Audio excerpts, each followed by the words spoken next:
जय श्री राम दोस्तों।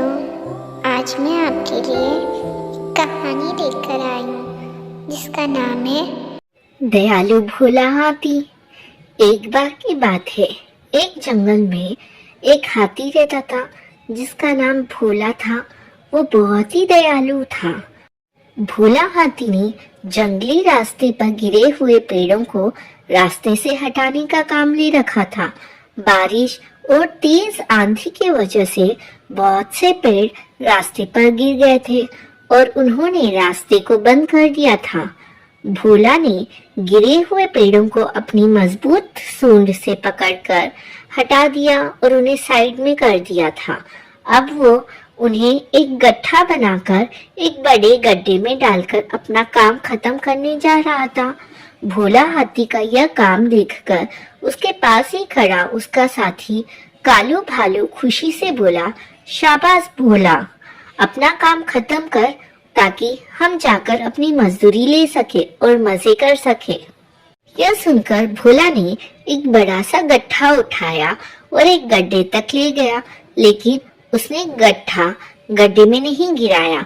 उसके साथी कालू भालू ने इशारा किया कि गड्ढा फेंक दे, पर हाथी गड्ढे को अपनी सूंड में थामे खड़ा रहा। कालू गुस्से से चिल्लाया, लेकिन भोला खड़ा रहा। आखिर परेशान होकर कालू आगे बढ़ा और उसने गड्ढे के भीतर झांका तो उसे भोला हाथी के इस व्यवहार का कारण पता लगा। नीचे गड्ढे में एक हिरन का छोटा सा बच्चा मौजूद था। वो शायद उस गड्ढे में गिर गया था, लेकिन वो निकलने में असमर्थ था।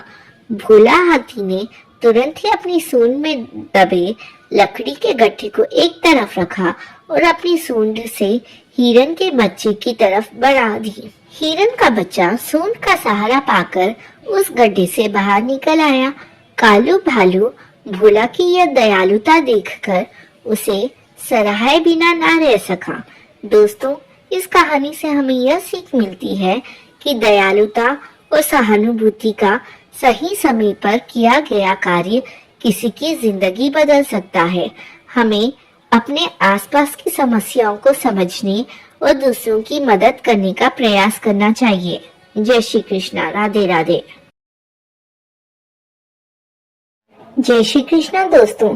चीकू बंदर और गुलाब का फूल। सुंदरबन में बहुत हरियाली थी। वहाँ चीकू बंदर अपने माँ बाप के साथ रहता था। इकलौता संतान होने के कारण वो बहुत लाड प्यार में पला था, जिसका परिणाम यह हुआ कि वो नकचड़ा और शरारती हो गया। चीकू बंदर सबके घरों में शरारत करते फिरता था। लोग उसके घर शिकायतें लेकर पहुंचते थे। उसके माँ बाप उसकी इस हरकतों से तंग आ चुके थे। दूसरे जानवरों की शिकायत सुनकर वे उसे समझाते, लेकिन चीकू बंदर पर कोई प्रभाव नहीं पड़ता था। सुंदरबन में भोलू नाम के एक भालू का एक बहुत ही सुंदर बगीचा था। वहाँ तरह तरह के फूल लगे थे। वहाँ चीकू चुपके से उसमें जाता है और फूलों तथा पंखियों को नोचता है और कई पौधों को उखाड़ कर फेंक देता है। जब वो भोलू भालू को आता देखता है तो वो वहीं पेड़ों की झुरमुटों में छिप जाता है। एक दिन की बात है, चीकू अमरूद के पेड़ पर चढ़कर अमरूद तोड़ रहा था। तभी भोलू भालू आ गया और उसे पकड़कर उसके पिताजी के पास ले गया। पिताजी ने उसकी जमकर पिटाई की, लेकिन फिर भी उस पर कोई प्रभाव नहीं पड़ा इसका। कुछ ही दिनों बाद एक दिन फिर से चीकू भोलू से आंख बचाकर बाग में चला गया। एक गुलाब का फूल तोड़कर वो भागने लगा। जल्दी में उसने वो फूल पैंट की जेब में डालकर दीवार पर चढ़ने की कोशिश करने लगा। तभी उसी बगीचे से उसे किसी के रोने की आवाज सुनाई दी। वो क्षण भर के लिए रुका और पलट कर देखा कि जैसे ही उसे भोलू भालू का ध्यान आया, वो दीवार से कूदकर दूसरी ओर चला गया। पर अब तो उसे किसी बच्चे के रोने की आवाज सुनाई पड़ने लगी। वो बच्चा रोता हुआ कह रहा था, मुझे मेरी मम्मी के पास पहुंचा दो, मैं उससे अलग नहीं रह सकता। अब चीकू को समझ में आ गया था कि रोने की आवाज गुलाब के फूल की थी जिसे वह बाग से तोड़ लाया था। चीकू ने पूछा, तुम क्यों रो रहे हो? तुम्हारा तो काम ही है लोगों के घरों की शोभा बढ़ाना। तुम्हें मैं नहीं तोड़ता तो कोई और तोड़ ले जाता और अपने गुलदस्ते में लगा देता। तब गुलाब के फूल ने कहा, यह सच है कि हमें तोड़ लिया जाता है, लेकिन अभी तो मैं बच्चा हूँ। जब तक मैं छोटा हूँ मुझे कोई नहीं तोड़ता, क्योंकि इस समय मुझे अपनी माँ का प्यार, उसकी ममता चाहिए। यदि इस उम्र में तुम्हें तुम्हारे माँ बाप से अलग कर दिया जाए तो क्या तुम अकेले रह पाओगे? चीकू को गुलाब के फूल की बात समझ में आ गई। उसे अपनी भूल का एहसास हुआ। उसने गुलाब के फूल से कहा, मुझे माफ करो भाई, मुझे नहीं मालूम था कि तुम लोगों में भी जान होती है। तुम भी हमारी तरह कोमल होते हो। चीकू उस फूल को गुलाब के पौधे के पास ले गया। उसे देखकर गुलाब के पौधे खुश हो गए। बोले, कभी किसी को तकलीफ नहीं पहुंचानी चाहिए हमें। हमारे जीवन का उद्देश्य है दूसरे को सुख पहुंचाना। हम अपनी सुगंध से पूरे संसार को सुगंधित करते हैं। तुम्हें भी अपने कार्य से दूसरों को सुख पहुंचाना चाहिए। चीकू को अपनी भूल का एहसास हो गया।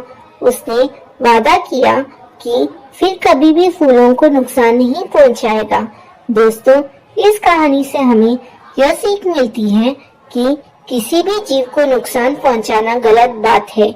हमें दूसरों की भावनाओं को समझकर अपने कार्यों से दूसरों को सुख पहुंचाने का प्रयास करना चाहिए। जय श्री कृष्णा। राधे राधे। चींटी की टोपी। एक गांव में एक पेड़ के नीचे बहुत सी चींटी एक सुरंग बनाकर रहती थी। उनकी रानी चींटी बहुत शान से रहती थी। बाकी सभी चींटियां भी उनको बहुत ध्यान रखती थी। वे उनके लिए खाना लाती थी। एक दिन रानी चींटी अपनी सुरंग के बाहर घूम रही थी।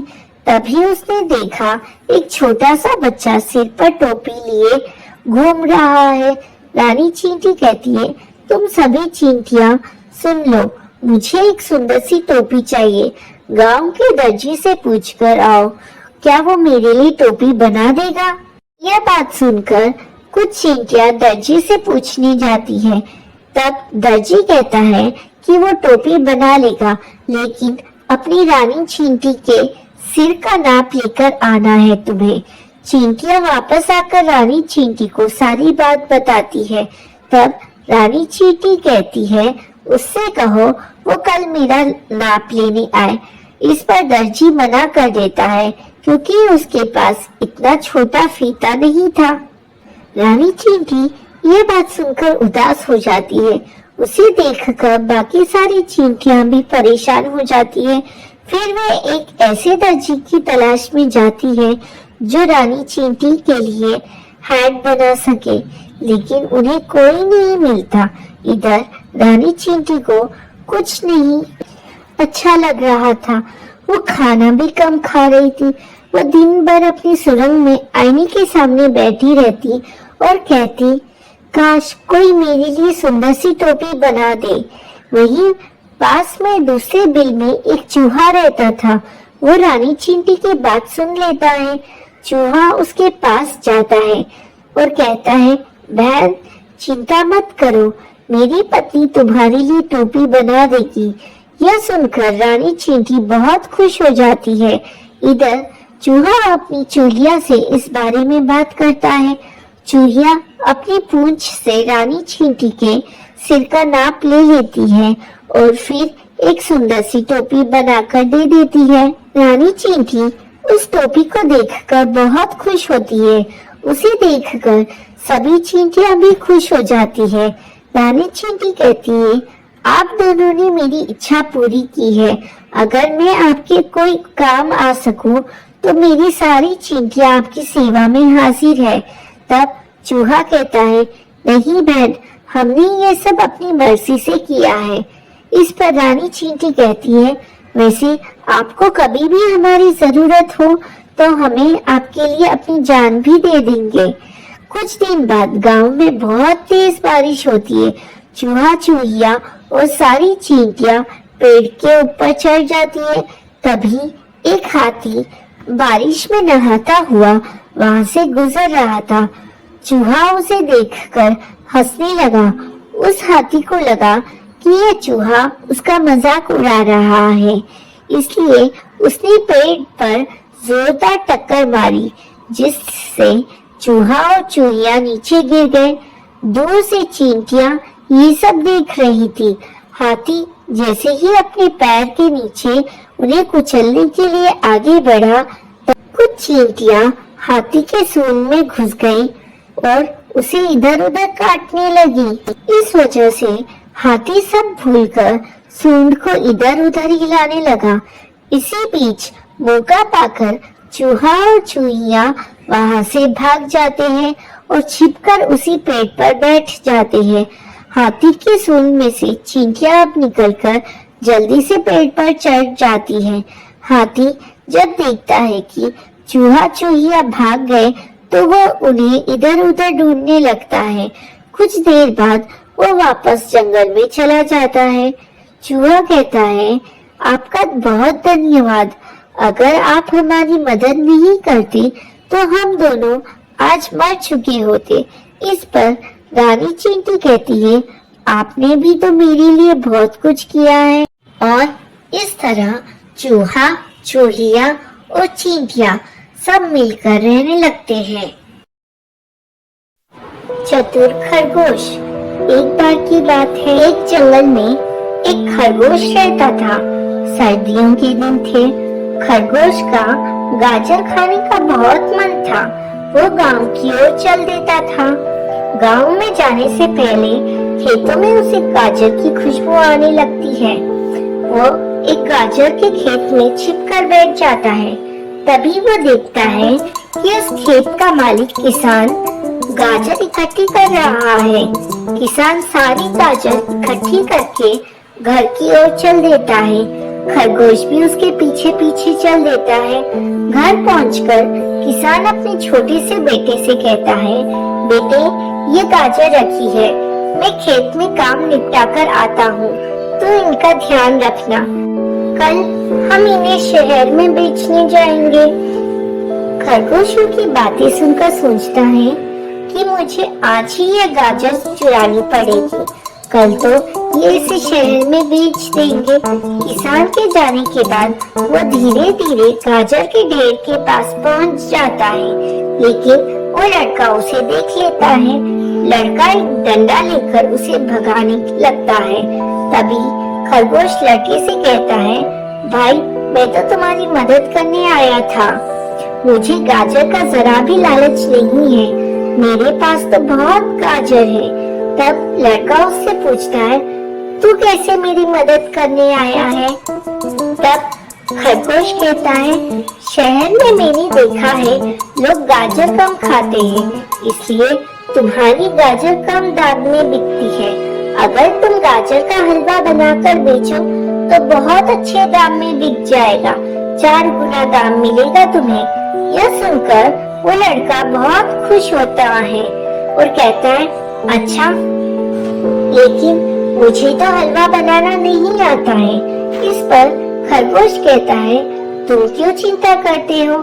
इसमें से आधी गाजर मुझे दे दो, मैं शाम तक हलवा बनाकर दे जाऊंगा। लड़का कहता है, नहीं, अगर पिताजी को पता लग गया तो मुझे बहुत डांटेंगे और मेरी पिटाई भी कर देंगे। खरगोश कहता है, लेकिन अगर तुमने अपने पिताजी का फायदा करोगे तो वो बहुत खुश होंगे। जब तुम्हारे पिताजी गाजर बेच रहे हो तुम उनसे छिपकर हलवा बेचते रहना। बाद में जब तुम उन्हें ज्यादा पैसे दोगे तो वो बहुत खुश होंगे।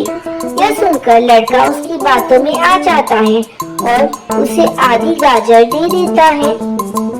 खरगोश वो गाजर लेकर मजे से अपने घर आ जाता है। कुछ देर बाद किसान घर आता है तो उसका लड़का उसे कह देता है कि एक हलवाई गाजर ले गया है और पैसे कल दे देगा।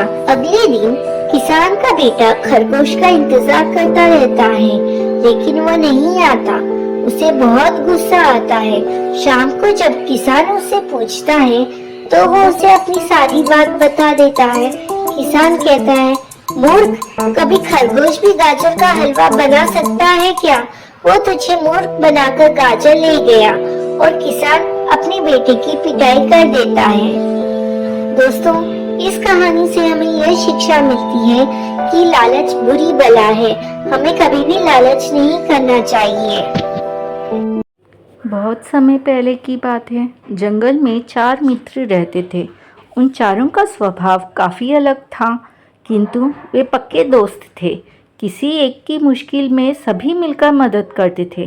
वे 4 मित्र थे, चूहा, कौवा, हिरन व कछुआ। एक दिन चूहा, कौवा व हिरन पेड़ के नीचे गप्पे मार रहे थे। अचानक उन्हें किसी के चीखने की आवाज़ सुनाई दी। यह तो उनके मित्र कछुए की आवाज़ थी। वह शिकारी के जाल में फंस गया था। हिरन ने कहा, अरे अब हम क्या करेंगे? चूहे ने कहा, चिंता मत करो, मेरे पास एक योजना है। सारे दोस्तों ने मिलकर सब तय कर लिया। हिरन शिकारी के रास्ते की ओर भागा और उसके देखते ही देखते यूं गिर गया मानो वो मर चुका हो। इसी दौरान कौवा वहां पहुंचा और हिरन का मांस नोचने का दिखावा करने लगा। शिकारी जाल उठाकर कछुए को उसमें लेकर घर की तरफ जाने ही वाला था कि उसकी नज़र ज़मीन पर पड़े उस हिरन और कौवे पर पड़ी। वह मृत हिरन को देख झूम उठा और कहने लगा, वाह, यहाँ तो हिरन मरा पड़ा है। इसका स्वादिष्ट मांस तो कई दिनों के लिए काफ़ी होगा। उसने वो कछुआ वाला जाल नीचे रखकर हिरन के पास गया। तभी झाड़ियों के पीछे चूहे ने आकर जाल कुतर दिया। वो कछुए को आज़ाद कर दिया। फिर वो कछुआ धीरे धीरे चलकर झाड़ियों के पीछे छिप गया। कौवे ने कछुए को आज़ाद देखा तो ज़ोर से काँव काँव करके उड़ गया। हिरन भी उठकर तेज़ी से दौड़ा। शिकारी उसे भागता देख सन्न रह गया। वह मन मसोसते हुए कछुए के पास लौटा तो वहाँ कुतरे जाल के सिवा कुछ नहीं था। कछुआ भी गायब था। उसने सोचा, काश मैंने इतना लालच न किया होता। चारों दोस्त अपनी योजना की सफलता में बेहद खुश थे। उनकी योजना ने सभी मित्रों की जान बचा ली थी। उन्होंने कसम खाई कि वे भविष्य में भी वैसे ही एक होकर रहेंगे। बच्चों, इस कहानी से हमें यह शिक्षा मिलती है कि एकता में बहुत ताकत होती है। अगर हम सब एक होकर काम करें तो वो काम ज़रूर सफल होता है। नन्ही परी और गरीब लकड़हारा। परियों की एक अलग ही दुनिया थी जिसे परियों ने अपने जादू से खूब सजाया था। स्वर्ग से भी सुंदर पूरा शहर था जिसमें हर परी खुशी खुशी रहती थी। सभी परियों को अच्छे से जादू करना आता था। रानी परी ने सभी को एक छड़ी दे रखी थी। वही जादुई छड़ी थी। इसी छड़ी के जादू से पूरी दुनिया बसाई थी परियों ने। पृथ्वी पर हर इंसान एक बार इस दुनिया में जाना चाहता था, लेकिन ये किसी के बस की बात नहीं थी। रानी परी की एक छोटी सी बेटी थी, खुशबू। वह पूरे दिन परी लोक में उड़ती रहती थी। खुशबू के पास एक छोटी सी छड़ी थी जिसे वो जब भी ऊपर करके कहती, मुझे आसमान में ले चलो, तो वो आसमान में पहुंच जाती थी। ऊपर से देखने पर परी लोक बहुत सुंदर नज़र आता था। एक दिन खुशबू उड़ रही थी। तभी उड़ते उड़ते अचानक बादलों से ऊपर पहुंच जाती है। उसे नीचे का कुछ भी दिखाई नहीं दे रहा था। नीचे उसे केवल बादल ही नज़र आ रहे थे। कुछ देर बाद जब वो नीचे की ओर जाती है तो देखती है वो परीलोक से पृथ्वी की ओर जा चुकी है। खुशबू बहुत डर जाती है। वो वापस परीलोक के लिए मुड़ती है। तभी वह एक पक्षी से टकरा जाती है। टक्कर होने के कारण उसके हाथ से उसकी छड़ी छूट जाती है और वह नीचे गिर जाती है। खुशबू को अपनी छड़ी को ढूंढने के लिए धरती पर उतरना पड़ता है, क्योंकि उस छड़ी के खो जाने पर उसकी जादुई शक्तियाँ भी कुछ देर में ख़त्म हो जाती थी। इसलिए वह नीचे उतर आती है धरती पर। खुशबू जब नीचे आती है तो वहाँ एक जंगल था। खुशबू बहुत डर जाती है। वो एक घास के मैदान में जाकर अपनी छड़ी ढूंढने लगती है, लेकिन बहुत देर ढूंढने के बाद भी जब छड़ी नहीं मिलती तब वो रोने लगती है। दूसरी ओर खुशबू के ना मिलने पर रानी परी बहुत चिंतित हो जाती है। वो अपने सिपाहियों को उसे ढूंढने के लिए भेजती है। खुशबू परी के रोने की आवाज़ सुनकर पास ही एक घर में एक लकड़हारा की पत्नी जाग जाती है। वो अपने पति से कहती है, मुझे लगता है कोई बच्चा रो रहा है। यह सुनकर लकड़हारा अपनी कुल्हाड़ी उठाकर बाहर चल देता है। तभी उसका 5 साल का बेटा मोहित कहता है, पिताजी मैं भी आपके साथ चलता हूँ, कहीं यह कुल्हाड़ी देखकर बच्चा डर न जाए। दोनों बाप बेटे उस दिशा में चले जाते हैं जहाँ से आवाज़ आ रही थी। लकड़हारे को एक छोटी सी परी रोती हुई दिखाई देती है। वह उसके पास जाने लगता है। तभी मोहित कहता है, रुको पिताजी मैं जाकर पूछता हूँ। इस पर लकड़हारा कहता है, नहीं बेटा, कहीं इसने तुम्हें नुकसान पहुँचा दिया तो क्या होगा। मोहित कहता है, पिताजी वह कितनी परेशान लग रही है, मुझे जाने दीजिए। मोहित चुपचाप उसके पीछे जाकर खड़ा हो जाता है। तुम कौन हो, यहाँ कैसे बैठी हो और रो क्यों रही हो, वो उससे पूछता है। इस पर खुशबू परी पीछे मुड़कर देखती है तो डर जाती है। वह वहाँ से जाने के लिए लगती है। तभी मोहित उसे रोकता है। रुको परी रानी, मुझसे डरो नहीं, मैं तुम्हारी मदद करने आया हूँ। इस पर खुशबू परी कहती है, मुझे माँ ने कहा था इंसानों के पास नहीं जाना चाहिए। तो मोहित उससे कहता है, मेरी माँ कहती है कोई भी परेशानी में हो उसकी मदद ज़रूर करनी चाहिए। वहाँ मेरे पिताजी खड़े हैं, वो भी तुम्हारी मदद करने आए हैं। यह सुनकर खुशबू परी कहती है, मैं गलती से अपने घर से बहुत दूर आ गई हूँ। यहाँ मेरी जादुई छड़ी गिर गई है जिसके कारण मैं घर नहीं जा सकती। मोहित उसे कहता है, तुम हमारे घर चलो, वहीं रुक जाना, अभी तो रात है, हम सुबह तुम्हारी छड़ी ढूंढ लेंगे। यहाँ बहुत से जंगली जानवर आते हैं तो तुम्हें नुकसान पहुँच सकता है। इस पर खुशबू परी उसकी बात सुनकर उसके साथ चल देती है। मोहित अपने पिता को सारी बात बता देता है। तीनों घर पहुँच जाते हैं। मोहित की माँ छोटी सी परी को देखकर बहुत खुश होती है। वो कहती है, खुशबू तुम हमारी मेहमान हो, यहाँ आराम से रहो, लेकिन सुबह अंदर ही रहना, नहीं तो किसी ने तुम्हें देख लिया तो तुम्हें पकड़ कर ले जाएंगे। खुशबू बहुत खुश होती है। मोहित की माँ उसे खाना देती है, जिसे खाकर खुशबू कहती है, यह तो बहुत स्वादिष्ट है, मैं अपनी माँ को बताऊंगी। अगले दिन सूरज निकलते ही मोहित अपने पिता के साथ खुशबू की छड़ी ढूंढने निकल पड़ता है, लेकिन बहुत ढूंढने के बाद भी उन्हें छड़ी नहीं मिलती। शाम को दोनों थक हार कर घर वापस आ जाते हैं। खुशबू यह सुनकर बहुत उदास हो जाती है। उसे अपनी माँ की याद आ रही थी। वो रोने लगती है। यह देखकर मोहित और उसकी माँ उसे चुप कराते हैं। अगले दिन दोनों बाप बेटे फिर से नई जगह छड़ी ढूंढने जाते हैं। जब उन्हें कहीं भी वो छड़ी नहीं मिलती तो वे अपने घर के लिए खाने का सामान लेने बाजार में जाते हैं। लकड़हारा जब सामान खरीद रहा था तभी मोहित की नज़र पास में ही सुनार की दुकान पर रखी एक छड़ी की ओर जाती है। वो सोने की तरह चमक रही थी।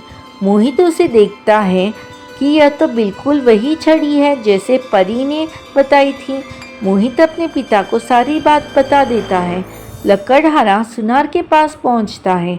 लकड़हारा छड़ी के बारे में जब सुनार से पूछता है तो सुनार कहता है, भाई कोई इसे मेरे पास बेच गया है, सोने की है ये छड़ी। इस पर लकड़हारा उस सुनार से कहता है, लाला जी इसकी जो भी कीमत हो मैं इसे खरीदना चाहता हूँ। सुनार उसकी बहुत ज़्यादा कीमत मांगता है, जिसे सुनकर लकड़हारा कहता है, तुम इस छड़ी के बदले मेरा मकान और मेरी ज़मीन ले लो। सुनार मान जाता है। वो लकड़हारे से कहता है, कल मैं आऊँगा, तुम मकान खाली कर दियो। ले ये छड़ी ले जा। मोहित छड़ी लेकर बहुत खुश होता है। दोनों घर आ जाते हैं।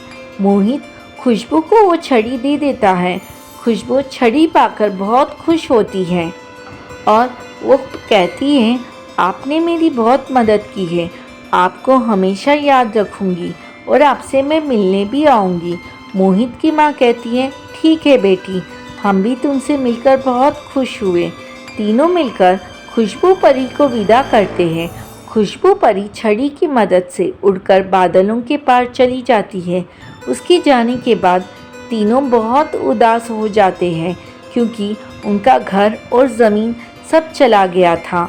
सुबह तक तीनों अपना सामान बांध रहे थे, तभी सुनार आ जाता है। तीनों एक बैलगाड़ी में अपना सामान रखकर वहाँ से चले जाते हैं। सुनार घर को अपने कब्जे में कर लेता है। लकड़हारा अपनी पत्नी और बच्चों के साथ पास ही के जंगल में एक तंबू बनाकर रहने लगा। दूसरी ओर जब खुशबू वापस परीलोक में पहुंचती है तो उसकी माँ उसे देखकर बहुत खुश होती है। खुशबू अपनी माँ को सारी बात बताती है। दूसरे दिन खुशबू अपनी माँ रानी परी और अन्य परियों के साथ मोहित और उसके परिवार से मिलने जाती है, लेकिन वहाँ कोई नहीं था। रानी परी अपनी सिपाहियों से उन्हें ढूंढने के लिए कहती है। सिपाही ढूंढते ढूंढते जंगल में पहुँच जाते हैं। वहाँ उन्हें लकड़हारा और उसका परिवार मिल जाता है। वे तीनों को लेकर रानी परी के पास पहुँचते हैं। रानी परी को सारी बात का पता लगता है। तब रानी परी कहती है, तुमने मेरी बच्ची की जान बचाने के लिए, उसे हमसे मिलवाने के लिए अपना सब कुछ गंवा दिया। तब मोहित की माँ कहती है, महारानी जी, हमने इसे अपनी बेटी माना था।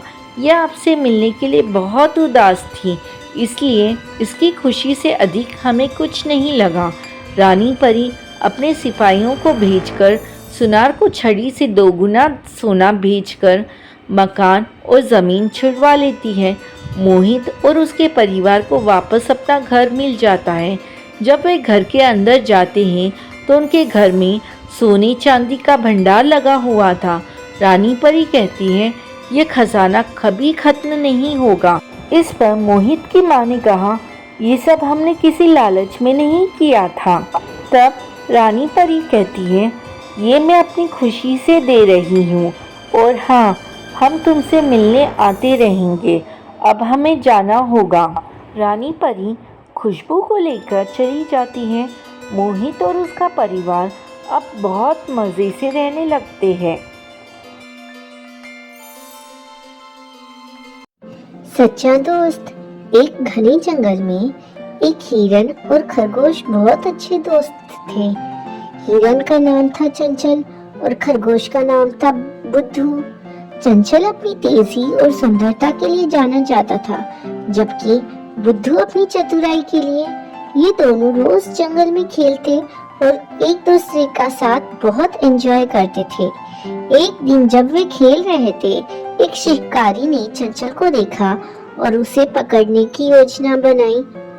शिकारी ने सोचा कि चुपके से चंचल के पास जाल बिछाया जाए और उसे पकड़ लिया जाए, और ऐसा किया उसने। चंचल जाल में फंस गया और बहुत डर गया। उसने बुद्धू को मदद के लिए पुकारा।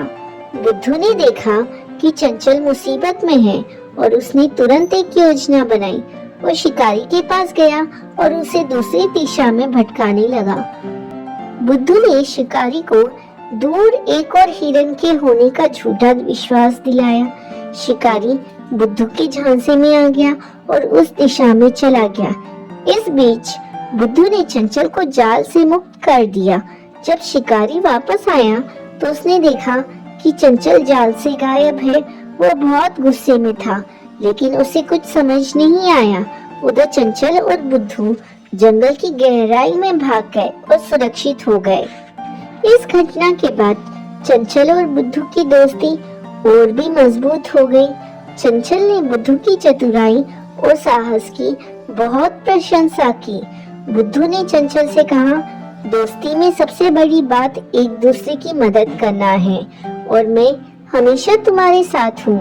बच्चों, इस कहानी से हमें यह सीखने को मिलता है कि सच्चा दोस्त वही होता है जो मुसीबत के समय आपका साथ नहीं छोड़ता और हमेशा आपकी मदद के लिए तैयार रहता है।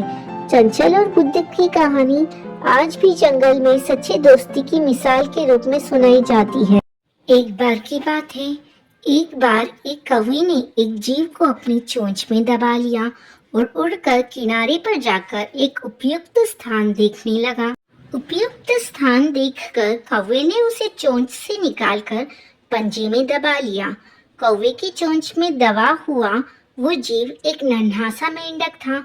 इधर कौवा भोजन मिलने से बहुत खुश था, उधर मेंढक के डर के मारे प्राण सूखे जा रहे थे।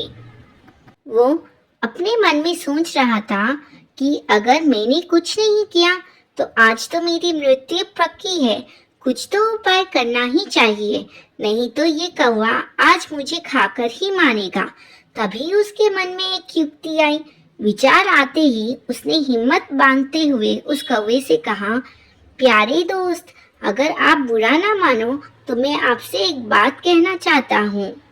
मेंढक की बात सुनकर कौवा बोला, कहो क्या कहना है। मेंढक फिर से बोला, मित्र, अब तो मैं आपके पास ही हूँ, अब तो कहाँ भागूंगा, लेकिन एक मित्र होने के नाते मुझे आपकी बहुत चिंता हो रही है। कौवा असमंजस में आकर बोला, मेरी चिंता? मैं तो तुम्हें अभी खाने ही वाला हूँ और तुम मेरी चिंता कर रहे हो।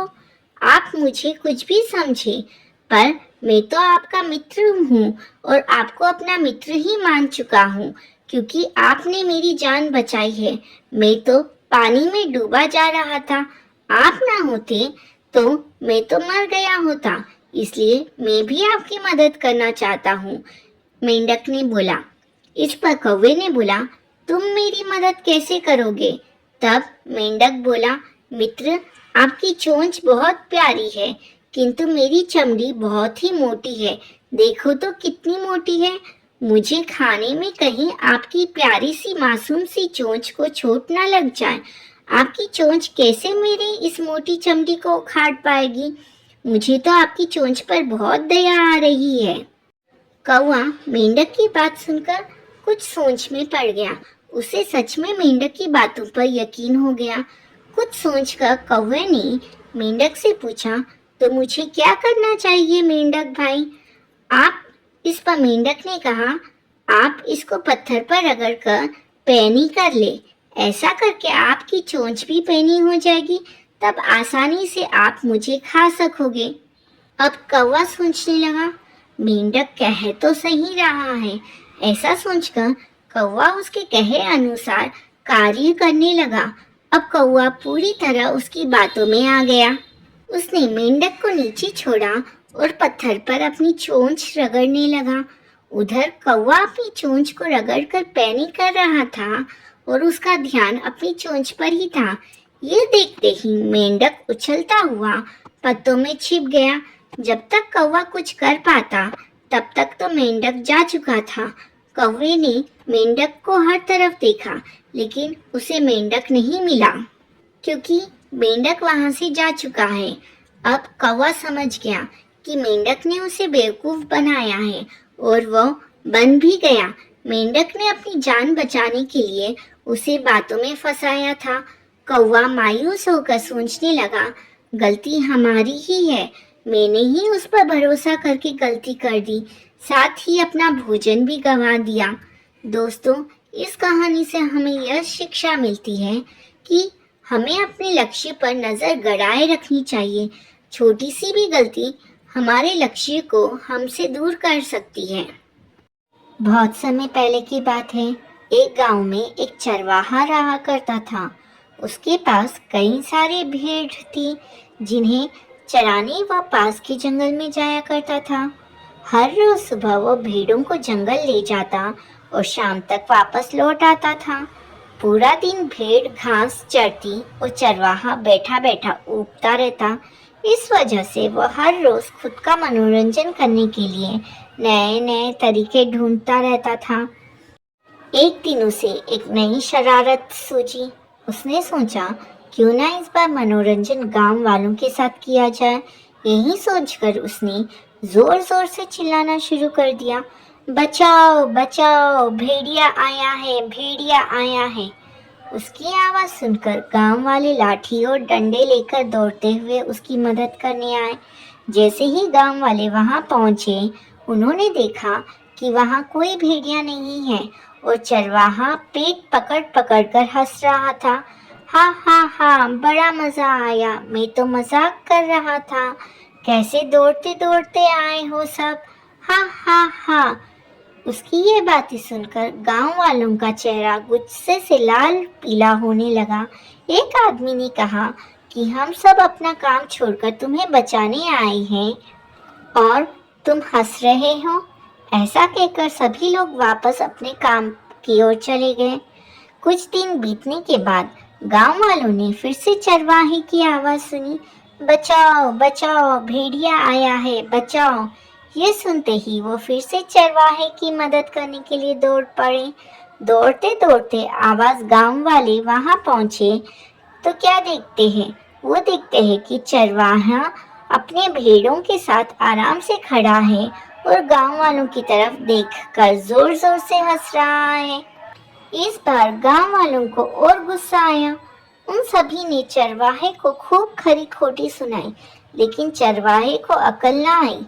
उसने फिर 2-3 बार ऐसा ही किया और मजाक में चिल्लाते हुए गांव वालों को इकट्ठा कर लिया। अब गांव वालों ने चरवाहे की बात पर भरोसा करना बंद कर दिया था।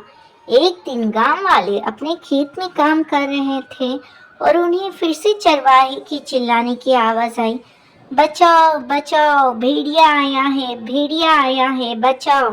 लेकिन इस बार किसी ने भी उसकी बात पर गौर नहीं किया। सभी आपस में कहने लगे कि इसका तो काम ही है दिन भर यूं मजाक करना। चरवाहा लगातार चिल्लाता रहा था, अरे कोई तो आओ, मेरी मदद करो, इस भेड़िए को भगाओ। लेकिन इस बार कोई भी उसकी मदद करने के लिए वहां नहीं पहुंचा। चरवाहा चिल्लाता रहा, लेकिन गांव वाले नहीं आए और भेड़िया एक एक करके उसकी सारी भेड़ों को खा गया। यह सब देखकर चरवाहा रोने लगा।